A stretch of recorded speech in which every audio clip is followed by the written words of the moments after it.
నమస్తే welcome to V3 news లక్ష్యం సమాజహితం నేను గణేష్ బులెటిన్ ముందుగా హెడ్లైన్స్ చూద్దాం శుక్రవారం రాత్రి 9:20 భారత్ చేరుకున్న వింగ్ కమాండర్ అభినందన్ ధైర్య సాహసాలు కొనియాడిన ప్రధాని ఇతర మంత్రులు తిరిగి సొంత గడ్డపై అడుగు పెట్టడం ఎంతో గర్వంగా ఉందన్న అభినందన్ ఉద్వేగభరితంగా ఆనందం వ్యక్తం చేసిన వింగ్ కమాండర్ అభినందన్ విడుదలలో కీలక పాత్ర పోషించిన రెడ్ క్రాస్ సంస్థ అభినందన్ను రెడ్ క్రాస్ సంస్థకు అప్పగించిన పాక్ ప్రధాని రేసులో లేనని స్పష్టం చేసిన నితిన్ గడ్కరీ బీజేపీ మళ్లీ విజయం సాధిస్తుందని ఆశాభావం ఇక డీటెయిల్స్ లోకి వస్తే Indian air force wing commander Vikram Abhinandan Varthaman స్వదేశానికి చేరుకున్నారు. అటారీ వాగా సరిహద్దుల్లో భారత ఆర్మీకి అప్పగించింది పాకిస్తాన్.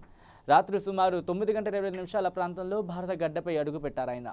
ఆయనకు ఎయిర్ వైస్ మార్షల్ ఆర్జీకి కపూర్, బీఎస్ఎఫ్ ఉన్నతాధికారులు స్వాగతం పలికారు. అభినందన్ మాతృభూమిపై అడుగుపెట్టిన క్షణాన సంబరాలు మిన్నంటాయి. ఈ సందర్భంగా భారత మాతాకి జై, అభినందన్ జై హో, జై హింద్ నినాదాలు ప్రతిధ్వనించాయి. సుమారు 3.5 గంటల ఉత్కంఠ తర్వాత భారత పైలట్ అభినందన్ వర్ధమాన్ భారత్లో అడుగుపెట్టారు. అటారీ బోర్డర్లో బీఎస్ఎఫ్ జవాన్లు అతనిని రిసీవ్ చేసుకున్నారు. అభినందన్ ధైర్య సాహసాలను కొనియాడుతూ ప్రధాని నరేంద్ర మోదీ, రక్షణ మంత్రి నిర్మలా సీతారామన్, హోంమంత్రి రాజ్నాథ్ సింగ్, బీజేపీ జాతీయ అధ్యక్షుడు అమిత్ షా, కాంగ్రెస్ అధ్యక్షుడు రాహుల్ గాంధీతో పాటు పలువురు వెల్కమ్ అభినందన్ అంటూ ట్వీట్లతో స్వాగతం పలికారు. ఇక వింగ్ కమాండర్ అభినందన్ వర్ధమాన్ శుక్రవారం రాత్రి భారత గడ్డపై కాలుమోపారు. పాకిస్తాన్ కస్టడీ నుంచి విడుదలైన అభినందన్ను అధికారులు వాగా సరిహద్దు వద్ద భారత వర్గాలకు అప్పగించారు. లాంఛనాలు పూర్తయిన పిదప అభినందన్ వాఘా చెక్ పోస్ట్ నుంచి భారత భూభాగంలోకి ప్రవేశించారు. తన దృఢచిత్తంతో దేశభక్తికి ప్రతిరూపంలా నిలిచిన అభినందన్ను చూడగానే వాఘా వద్ద అభినందన్ జిందాబాద్ అంటూ నినాదాలు హోరెత్తాయి. వాఘా బోర్డర్కు వచ్చిన అభినందన్ బ్లేజర్, గ్రే ప్యాంట్ ధరించి ఎంతో హుందాగా కనిపించారు. అనంతరం తమ పైలట్ను సాధారణంగా తోడ్కొని వెళ్లారు భారత వాయుసేన అధికారులు. ఈ సందర్భంగా అభినందన్ తన స్పందన తెలియజేస్తూ it is good to be back అంటే తిరిగి సొంత గడ్డపై అడుగుపెట్టడం ఎంతో ఆనందంగా ఉంది అని వ్యాఖ్యానించినట్టు తెలుస్తోంది. అమృత్సర్ నగర డిప్యూటీ కమిషనర్ శివ్ దులార్ సింగ్ థిల్లాన్తో మాట్లాడుతూ అభినందన్ ఈ వ్యాఖ్య చేసినట్టు సమాచారం. ఇక చారిటీ కార్యక్రమాలకు అంతర్జాతీయంగా పేరు పొందిన రెడ్ క్రాస్ సంస్థ భారత వాయుసేన పైలట్ అభినందన్ వర్ధమాన్ అప్పగింతల కార్యక్రమంలో కీలకంగా వ్యవహరించింది. జెనీవా ఒప్పందం ప్రకారం తమ కస్టడీ నుంచి విడుదల చేసిన అభినందన్ను పాక్ తొలుత అంతర్జాతీయ రెడ్ క్రాస్ సంస్థ ప్రతినిధులకు అప్పగించింది. రెడ్ క్రాస్ నేతృత్వంలోని అభినందన్ను వాగా సరిహద్దు వద్దకు తీసుకొచ్చినట్టు తెలుస్తోంది. అక్కడ పాక్ అధికారులు నిర్వహించిన ఆఖరి దశ ఇమ్మిగ్రేషన్ ప్రక్రియ అంతా రెడ్ క్రాస్ ప్రతినిధుల సమక్షంలోనే జరిగింది. అభినందన్ కు వీసా జారీ చేసిన అనంతరం అతడిని రెడ్ క్రాస్ కమిటీ భారత వాయుసేన అధికారులకు అప్పగించింది. శుక్రవారం ఉదయం పాక్ కస్టడీ నుంచి వెలుపలికి వచ్చినప్పటి నుంచి వాగా సరిహద్దు వద్ద అభినందన్ భారత గడ్డపై కాలుమోపే వరకు రెడ్ క్రాస్ మధ్యవర్తిగా ముఖ్య భూమిక పోషించింది. భారత వాయుసేన పైలట్ అభినందన్ భారత భూభాగంలో అడుగుపెట్టే క్షణంలో ఆయనకు ఘన స్వాగతం పలికేందుకు ఎయిర్ ఫోర్స్ అధికారులు, వేలాది మంది ప్రజలు వాగా సరిహద్దు వద్దకు చేరుకున్నారు. మరోవైపు శాంతిని నెలకొల్పేందుకు చేస్తున్న కృషిలో భాగంగా అభినందన్ విడుదల చేస్తున్నట్లు ప్రకటించిన ఇమ్రాన్ ఖాన్ సంగతి తెలిసిందే. ఈ నేపథ్యంలో అభినందన్ భారత్లో అడుగుపెడుతున్న తరుణంలో పాక్ సోషల్ మీడియాలో కొత్త వాదన తెరపైకి వచ్చింది. భారత్తో యుద్ధాన్ని కోరుకోకుండా శాంతికి ద్వారాలు తెరిచిన గొప్ప నేతగా ఇమ్రాన్ను పాక్ నెటిజన్లు కీర్తిస్తున్నారు. ఇమ్రాన్కు నోబెల్ శాంతి పురస్కారం ఇవ్వాలని డిమాండ్ చేస్తున్నారు.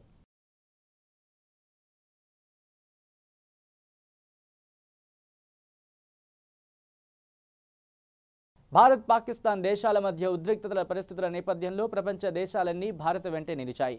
దీంతో ఒంటరైన పాక్ తన మంచితనాన్ని నిరూపించుకోవాలని నిర్ణయించుకుంది. దీనిలో భాగంగానే తాము అదుపులోకి తీసుకున్న భారత వాయుసేనకు సంబంధించిన వింగ్ కమాండర్ అభినందన్ను శుక్రవారం భారత్కు అప్పగించింది. అదే సమయంలో రెండు దేశాల మధ్య ఉద్రిక్తతకు కారణమైన పుల్వామా దాడి చేసిన జైషే మహమ్మద్ సంస్థను, దాని అధినేత మసూద్ అజర్ను అంతర్జాతీయ ఉగ్రవాదిగా గుర్తించాలనే డిమాండ్లు మిన్నంటున్నాయి. దాంతో భారత్ వద్ద మసూద్కు వ్యతిరేకంగా ఏవైనా ఆధారాలుంటే తమకు చూపాలని, తాము వెంటనే అతనిపై చర్యలు తీసుకుంటామని పాకిస్తాన్ విదేశాంగ మంత్రి షా మహమ్మద్ ఖురేషీ హామీ ఇచ్చారు. పాకిస్తాన్ ఎటువంటి ఉగ్ర చర్యలను అనుమతించబోదని స్పష్టం చేశారు. మసూద్ అజర్ పాకిస్తాన్లోనే ఉన్నాడని అంగీకరించారు. అయితే మసూద్ ఆరోగ్యం బాగాలేదని, కనీసం ఇంట్లో నుంచి బయటకు కూడా రాలేకపోతున్నారని తెలిపారు.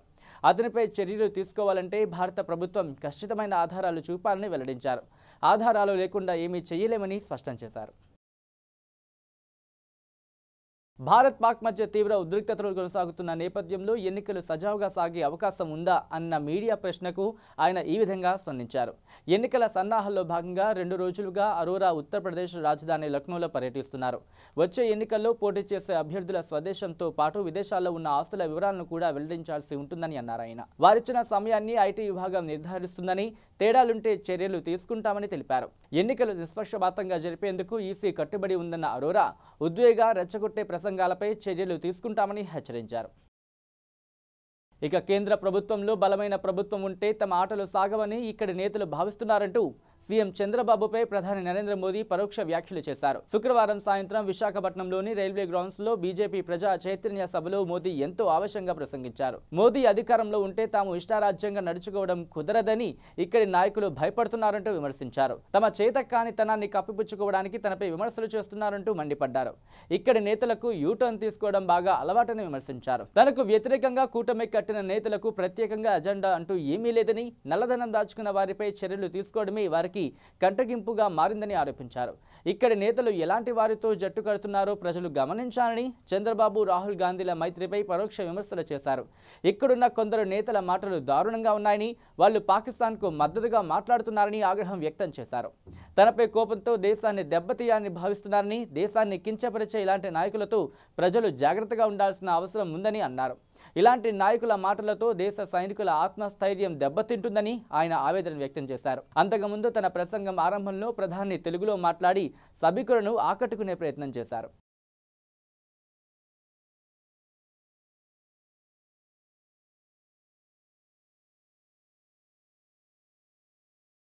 ఇక ఏపీ సీఎం చంద్రబాబు నాయుడు ప్రధాని నరేంద్ర మోదీపై మరోసారి నిప్పులు చెరిగారు. మోదీ శుక్రవారం విశాఖ బహిరంగ సభలో మాట్లాడిన కొద్దిసేపటికే చంద్రబాబు అమరావతిలో జరిగిన ఓ కార్యక్రమంలో విమర్శల వర్షం కురిపించారు. ఓవైపు దేశం మొత్తం అభినందన కోసం ఆసక్తిగా ఎదురుచూస్తున్న వేళ ప్రధాని మోదీ తిట్టడానికి విశాఖపట్నం వచ్చారని ఆరోపించారు. దేశం గర్వపడేలా చేసిన వీర పైలట్ అభినందన్కు స్వాగతం పలికేందుకు వెళ్లని వ్యక్తి ఇక్కడికొచ్చి తమను విమర్శిస్తున్నారని బాబు మండిపడ్డారు. అభినందన్ క్షేమంగా తిరిగొచ్చాడని, మనమందరం సంబరంగా ఉంటే ప్రధాని మోదీ మాత్రం విశాఖ వచ్చి నల్ల జెండాలతో స్వాగతం అందుకున్నారని వ్యంగ్యం ప్రదర్శించారు.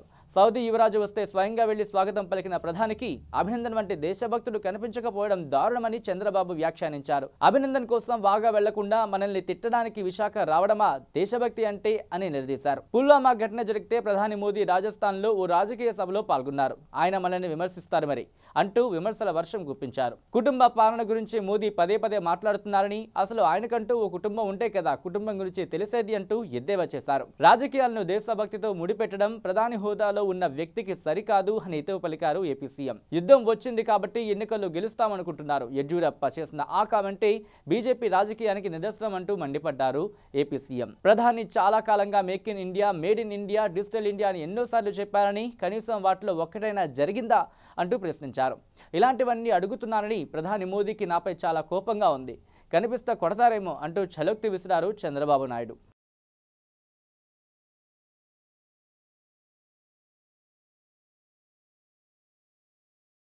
తాను ప్రధానమంత్రి పదవి రేసులో ఉన్నట్టు వస్తున్న వార్తలపై కేంద్ర మంత్రి నితిన్ గడ్కరీ స్పందించారు. ప్రధాని రేసులో తాను లేనని స్పష్టం చేశారు. వచ్చే ఎన్నికల్లో బీజేపీకి పూర్తి స్థాయి మెజారిటీ రాకపోతే మిమ్మల్ని తెరపైకి తెచ్చే అవకాశం ఉందడగా అన్న మీడియా ప్రశ్నకు గడ్కరీ బదులిస్తూ అటువంటిదేం లేదని కొట్టిపడేశారు. అవన్నీ పసలేని విశ్లేషణలని పేర్కొన్నారు. బీజేపీ విజయం సాధించి మళ్లీ అధికారంలోకి వస్తుందని ధీమా వ్యక్తం చేశారు. పార్టీ నేతలుగా తామంతా వెనకే ఉన్నామని, అటువంటప్పుడు ప్రధాని అవుతానన్న ప్రశ్నకు తావులేదని అన్నారు. తాను బీజేపీ కోసం పనిచేసే ఓ కార్యకర్తను మాత్రమేనని, అవకాశవాద నేతను కాదని గడ్కరీ స్పష్టం చేశారు. ఇక తెలంగాణ రాష్ట్రంలో నిరుద్యోగులకు శుభవార్త. రాష్ట్రంలోని నిరుద్యోగులకు నిరుద్యోగ భృతి అందిస్తామని తెలంగాణ ముఖ్యమంత్రి కె చంద్రశేఖరరావు ఇచ్చిన హామీని నిలబెట్టుకునేందుకు రంగం సిద్ధమైంది. తాజాగా ముఖ్యమంత్రి కేసీఆర్ స్వయంగా ప్రవేశపెట్టిన ఓట్ ఆన్ అకౌంట్ బడ్జెట్లో నిరుద్యోగ భృతి కోసం ఏకంగా 1810 కోట్లు కేటాయించిన సంగతి తెలిసిందే. ఇక హైదరాబాద్ అబిడ్స్లో డ్రైవర్ నిర్లక్ష్యానికి 8 సంవత్సరాల బాలిక మృతి చెందింది. అబిడ్స్ రోడ్లో గల చాపెల్ రోడ్లో రోజారీ కాన్వెంట్ స్కూల్లో 3వ తరగతి చదువుతున్న దియా జైన్ పైనుంచి వాటర్ ట్యాంక్ దూసుకుపోయింది. తీవ్ర గాయాలైన బాలిక అక్కడికక్కడే మృతి చెందగా తండ్రి నరేష్ తీవ్రంగా గాయపడ్డాడు.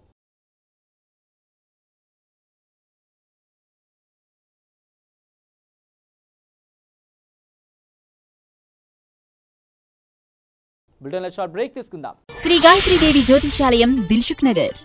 శ్రీ పండిట్ సాయిరాం శాస్త్రి గారు గత 30 సంవత్సరాలుగా దిల్సుఖ్ నగర్ లో స్థిరంగా ఉంటున్నారు. మీరు చేస్తున్న ప్రయత్నాలు విఫలమగుట, కార్యక్రమాలయందు ఆలస్యం, అనుకోని చిక్కులు, వివాహ ప్రయత్నం ముందుకు సాగక వివాహ ఆలస్యం, ఉద్యోగం, ఆరోగ్యం, దాంపత్యం, సంతానయోగం, విదేశీయానం, భూ వివాదములు మరియు వ్యాపారాదులలో సమస్యలకు జ్యోతిష్యపరమైన పరిష్కారములకై పుట్టిన తేదీ, బొటనవేలు ముద్ర, హస్తరేఖలు, జాతకం చూసి వివరముగా జ్యోతిష్యం చెప్పగలరు. మీరెక్కడెక్కడో జ్యోతిష్యమడిగి నిరాశ చెంది ఉండవచ్చు. ఒక్కసారి శ్రీ సాయిరాం శాస్త్రి గారిని సంప్రదించండి. గమనిక: స్త్రీ పురుషుల ఎటువంటి జీవిత సమస్యలకైనా పూజ, హోమం, అంజనం, యంత్రం, మంత్రం ద్వారా 9 రోజుల్లో గాయత్రీదేవి సాయిబాబా పూజ చేసి శాస్త్రోక్తంగా పరిష్కారం చూపగలరు. గాయత్రీదేవి జ్యోతిష్యాలయం, flat number 101, first floor, Shilpi apartments, A block, near Konark theatre, Dilsukh Nagar, Hyderabad. Cell 9949373448, 9405370444.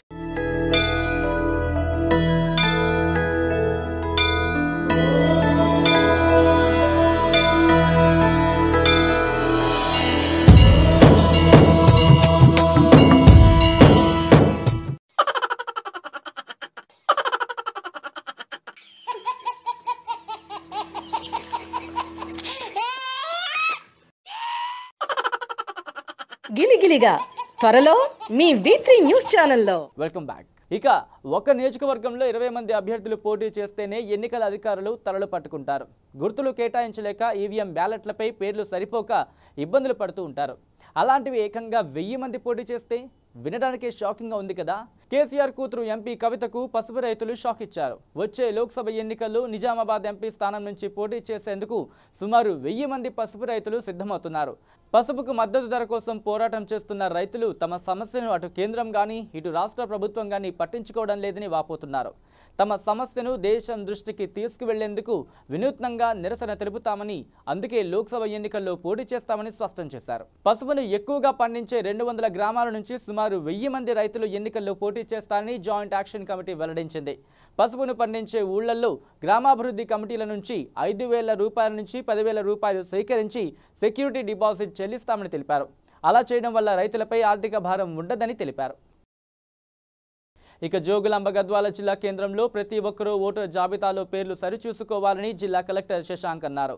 Collector ఛాంబర్లో విలేకరుల సమావేశం నిర్వహించి మాట్లాడారు. ప్రతి ఒక్కరూ ఓటుని చెక్ చేసుకోవాలని సూచించారు. లిస్టులో ఓటు లేకుంటే 2-3 తేదీలలో నిర్వహించే స్పెషల్ క్యాంప్ను సద్వినియోగం చేసుకుని ఓటు లేని వారు నమోదు చేసుకోవాలని జిల్లా కలెక్టర్ శశాంక్ అన్నారు. ఓటర్ హెల్ప్ లైన్ యాప్లను డౌన్లోడ్ చేసుకుని తమ ఓటుని చెక్ చేసుకోవాలని కోరారు. 1950 ఈ టోల్ ఫ్రీ నెంబర్కు ఫోన్ చేసి తమ ఓటు నమోదు ఉందా లేదా తెలుసుకోవాలని సూచించారు. రిటర్నింగ్ అధికారులుగా జాయింట్ కలెక్టర్ నిరంజన్, గద్వాల ఆర్డీఓలను నియమించామని జిల్లా కలెక్టర్ తెలిపారు. ఉత్తరప్రదేశ్ నుంచి జిల్లా నూతన ఈవీఎంలు, ఈవీ ప్యాడ్లు వస్తున్నాయని తెలిపారు. డిపిఆర్ఓ ఆధ్వర్యంలో 2 వాహనాలను ఏర్పాటు చేసి వాడవాడ ఓటు నమోదుపై అవగాహన కార్యక్రమం నిర్వహిస్తున్నామని జిల్లా కలెక్టర్ శశాంక్ తెలిపారు. కొన్ని క్వైరీస్ రన్ చేయడం ద్వారా, SQL రన్ చేయడం ద్వారా ఏమేమి తప్పులు జరుగుతున్నాయన్నది కూడా తెలుసుకోవడం జరిగింది. అది మనకు సీఓ తెలంగాణ నుంచి కూడా ఇన్ఫర్మేషన్ రావడం జరిగింది. ఒక లాజికల్ ఎర్రర్స్ అంటే 100 సంవత్సరాల వయసు పైబడినట్టుగా కొన్ని చోట్ల పడడం, లేకపోతే ఆడవారి పేరుండి వారికే మళ్ళీ వైఫ్గా ఇంకొకరి ఇది రావడం, ఇట్లాంటి సిస్టంలో జరిగిన కొన్ని పొరపాట్లను కూడా వాళ్ళు వెనక్కి పంపించడం జరిగింది. వాటన్నిటిని కూడా సవరించే ప్రక్రియలో ఉన్నారు. అట్లాగే సేమ్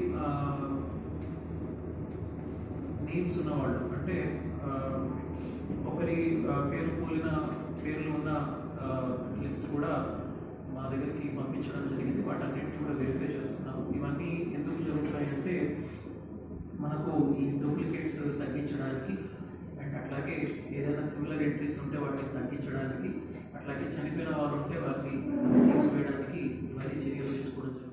ఇక యాదాద్రి జిల్లా చౌటుప్పల్ మండలం మునుగోడు నియోజకవర్గ ప్రభుత్వ ఆసుపత్రిలో రోగులు పడిగాపులు కాస్తున్నారు.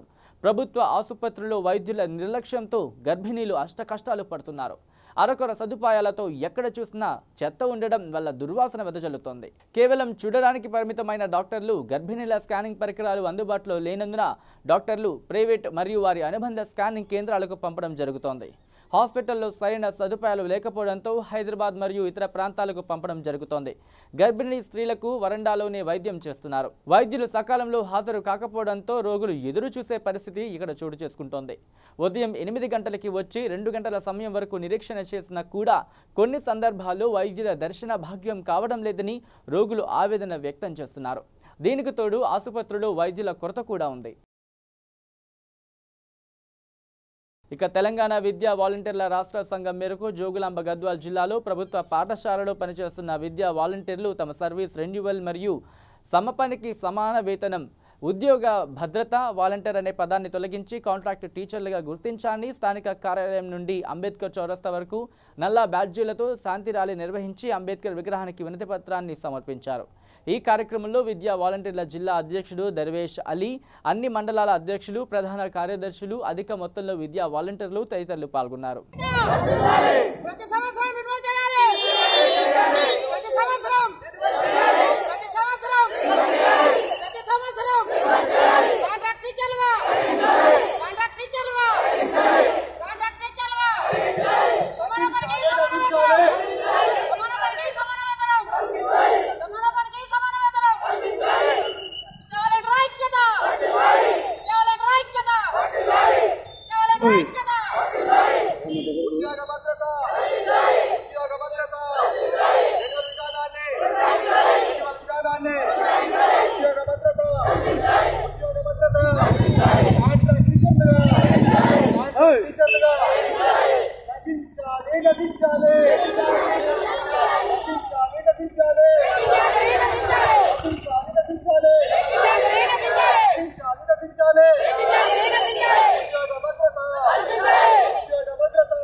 ఇక సికింద్రాబాద్ మెట్టుగూడ డివిజన్లోని శ్రీ మహంకాళి అమ్మవారి ఆలయంలో 5వ వసంతం సందర్భంగా పూర్ణాహుతి మరియు పసుపు కుంకుమ ఘనంగా నిర్వహించారు. ఈ సందర్భంగా ఆలయ చైర్మన్ నరసింహన్ మాట్లాడుతూ ప్రతిరోజు అమ్మవారికి పసుపు కుంకుమార్చన జరుపుతామని, అమ్మవారు కోరిన కోరికలను తీర్చుతారని, దూర ప్రాంతాల నుంచి భక్తులు వచ్చి మొక్కులు చెల్లించుకుంటారు.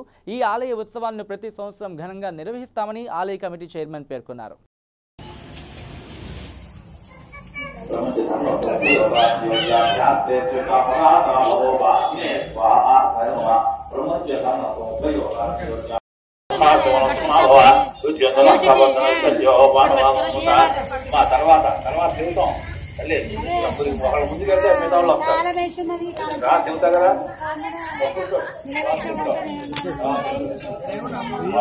ఇక నల్గొండ జిల్లా చింతపల్లి మండలం కేంద్రంలోని శ్రీ శ్రీ శ్రీ రాజరాజేశ్వర స్వామి దేవస్థానం చింతపల్లి నందు శివ పంచాయతన నంది పునఃప్రతిష్ఠాపన కార్యక్రమం అంగరంగ వైభవంగా నిర్వహించారు.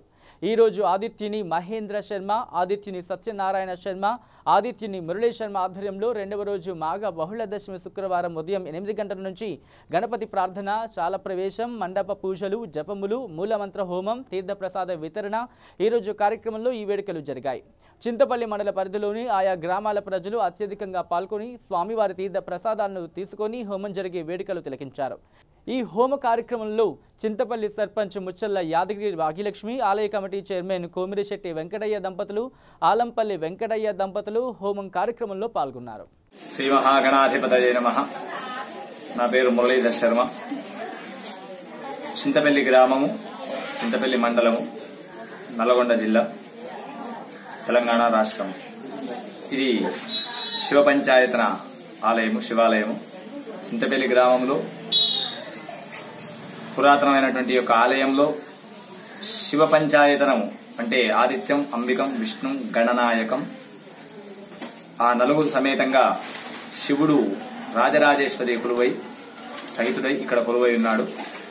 అయితే చాలా సంవత్సరాల క్రితం ప్రతిష్ఠ చేసిన కారణం చేత శివ పంచాయతనంలోని 4 విగ్రహాలు అంటే ఆదిత్యుడు, సూర్య భగవానుడు, అమ్మవారు, విష్ణుమూర్తి, గణపతి, ఈ 4 విగ్రహాలు కూడా వాటి యొక్క ఆకారాన్ని కొంచెం కొంచెంగా కోల్పోవడం జరిగింది.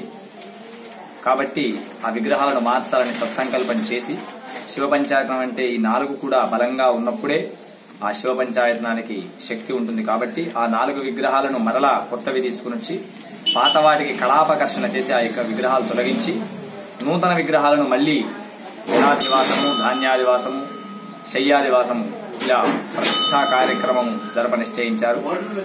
గ్రామస్తులందరూ కూడా పెద్దలందరూ కలిసి ఈ యొక్క కార్యక్రమాన్ని గ్రామ పురోహితులైనటువంటి ఆదిత్యుని మహేందర్ శర్మ, ఆదిత్యుని సత్యనారాయణ శర్మ గారి ఆధ్వర్యంలో 8 మంది ఋత్విక్కుల చేత ప్రతిష్టా కార్యక్రమాన్ని సంకల్పించి నిన్నటి రోజు 28/2/2019 నిన్నటి రోజున గురువారం రోజున ఉదయం 8 గంటల నుంచి కార్యక్రమాలు ప్రారంభమయ్యాయి. మొదలు కళాపకర్షణ చేసి విగ్రహాలను తొలగించాము. తర్వాత గణపతి పూజ, పుణ్యాహవాచనము, నాంది, కంకణధారణ, దీక్షాధారణ, ఋత్విక్వరణము, యాగశాల ప్రవేశము, మంటప పూజలు, యోగిని మంటపము, వాస్తు మంటపము, క్షేత్రపాలక మంటపము, ఏకలింగతో భద్ర మంటపము, నవగ్రహ మంటపం వేసి వాటి యందు దేవతలను ఆవాహన చేసి పూజలు చేయడం జరిగింది. తర్వాత నిన్న మధ్యాహ్నము 4 గంటలకు అగ్ని ప్రతిష్ఠ, అగ్నిదేవుడిని ఆవాహన చేయడం, అంకురార్పణ, సాయంకాలము జలాధివాసం అంటే కొత్తగా తెచ్చినటువంటి విగ్రహాల్లో నీళ్లలో పడుకోబెట్టడం, వాటికి సంబంధించిన పూజా కార్యక్రమాలు చేసి మంగళహారతి ఇచ్చి మంత్రపుష్పము, తీర్థ ప్రసాదన నిన్నటి రోజు జరిగింది. ఇకపోతే ఈ రోజు 2వ రోజు శుక్రవారం 1-3 మార్చి 1వ తారీఖు ఈ రోజు కూడా ఉదయం 9 గంటలకు పూజా కార్యక్రమాలు ప్రారంభమయ్యాయి. మొదలు యాగశాలలో ప్రవేశం చేసి యాగశాల ప్రదక్షిణము చేసి తర్వాత మంటప పూజలు, ప్రాతకాల పూజలు, ఉదయ పూజలు చేసి ధాన్యాదివాసము, నీళ్లలో పడుకోబెట్టిన దేవతలను తీసి బియ్యంలో పడుకోబెట్టడం ధాన్యాదివాసము. ఆ ధాన్యాదివాస కార్యక్రమం చేయించడం జరిగింది. ఇప్పుడు హోమ కార్యక్రమం జరుగుతుంది. నిన్న ఆవాహన చేసిన దేవతలందరికీ కూడా ఆహారాన్ని ఇచ్చేటువంటి కార్యక్రమము, హవనము జరుగుతుంది.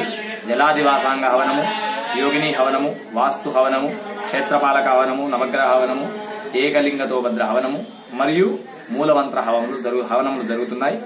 కాసేపట్లో ఈ పూట పూజా కార్యక్రమం పూర్తి చేసి మళ్లీ 4 గంటలకు మహాస్నపనము అంటారు. 81 కలశములు, ఏకాశీతి కలశ స్నపనం, 81 కలశాలు పెట్టి 81 ద్రవ్యముల చేత వేడి నీటిని సుగంధ ద్రవ్యాలతో మరిగించి కషాయం చేసి ఆ కషాయం నీటితోటి భగవంతుడికి అభిషేకం చేయడం జరుగుతుంది. ఆ యొక్క నూతన విగ్రహాలకు, ప్రతిష్ఠ చేయబోతున్న విగ్రహాలకు అభిషేకం చేస్తాము.